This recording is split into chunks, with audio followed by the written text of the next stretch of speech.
সফলতা মানেই জিপিএ 5 নয়।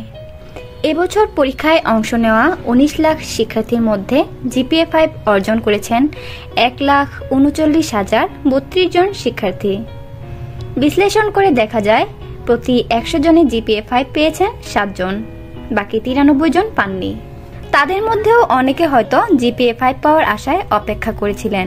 এখন আশানুরূপ ফলাফল না হয় তারা হয়তো ভাবছেন, এখন আমার কি হবে? আমরা একটা পরীক্ষার ফলাফল দেখে নিজের সামর্থ্য, স্বপ্ন, ভবিষ্যৎ সবকিছু নিয়ে সন্দেহ ও উদ্বেগে পড়ে যাই। খারাপ ফলাফল হলেই ধরে নেই আমরা ব্যর্থ, অযোগ্য। কিন্তু একটা পরীক্ষায় কি জীবনের সব? সামনে কি সফল হওয়ার মতো আর কোনো সুযোগ নেই? আছে। বিল গেটসের মতো একজন মানুষ, যিনি পৃথিবীর অন্যতম সফল উদ্যোক্তা, একজন ধনকুবের। তাকেও জীবনে বহু পরীক্ষায় বসতে হয়েছে। কখনো সফল হয়েছেন, কখনো আবার ব্যর্থও হয়েছেন। উইনস্টন চার্চিল, যিনি যুদ্ধের সময় ব্রিটেনকে নেতৃত্ব দিয়েছেন, তিনিও জীবনে বহুবার ব্যর্থ হয়েছেন। অতএব জীবনে সফল হওয়ার বহু সুযোগ থাকে। একবার জিপিএ 5 না পেলে জীবন ব্যর্থ হয়ে যায় না। সামনে জিপিএ 5 পাওয়া কিংবা জীবনে অন্যান্য ধাপে আরো সফল হওয়ার বহু সুযোগ আসবে। সেসব সুযোগের জন্য নিজেকে আরো নতুন করে তৈরি করতে হবে। এমন বহু উদাহরণ আছে। প্রথম জীবনে ব্যর্থ বা কম সফল মানুষেরা পরবর্তী জীবনে অনেক বড় সাফল্য অর্জন করেছেন। যেমন প্রকৃতি বিজ্ঞানী চার্লস ডারউইন ছিলেন স্কুলের মাঝারি মানের ছাত্র। স্টিভ জবসকে স্কুল থেকে বের করে দেওয়া হয়েছিল।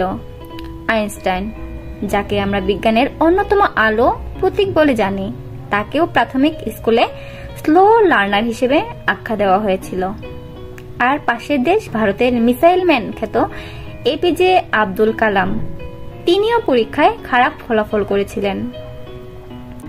এসব মনীষীদের প্রায় সবাই পরীক্ষায় এক বা একাধিকবার খারাপ করেছেন, কিন্তু জীবন তাদের থামিয়ে রাখতে পারেনি। এরা সবাই পরবর্তী জীবনে বিখ্যাত হয়েছেন, কারণ তারা বিশ্বাস করতেন শুধু পরীক্ষার নম্বর তাদের ভবিষ্যৎ নির্ধারণ করবে না। বিশিষ্ট বিজ্ঞানী থমাস আলভা এডিসন বলেছিলেন, আগামীকাল আমার পরীক্ষা, কিন্তু আমি তাতে কিছু মনে করি না, কারণ একটি মাত্র কাগজ আমার ভবিষ্যৎ নির্ধারণ করতে পারে না।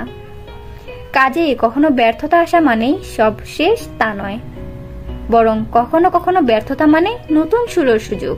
শিক্ষার্থীরা যারা জিপিএ 5 পাননি বা যারা কোনো কারণে অকৃতকার্য হয়েছেন, তারা নতুন করে শুরু করুন। সাফল্যের জন্য জীবন ও সময় দুটোই পড়ে আছে আপনাদের সামনে। কোনো কিছুই শেষ হয়ে যায়নি। একটি পরীক্ষার ফলাফলে কিছু শেষ হয়ে যায় না, এতে হতাশ হওয়ার কিছু নেই।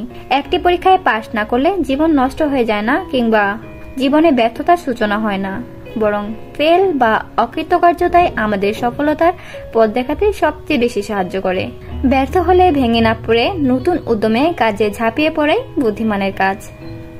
যারা ভালো ফলাফল অর্জন করেছেন, সপ্তর্ষি মিডিয়ার পক্ষ থেকে তাদেরকে জানাই অভিনন্দন। রোকসানা স্মৃতি, সপ্তর্ষি মিডিয়া।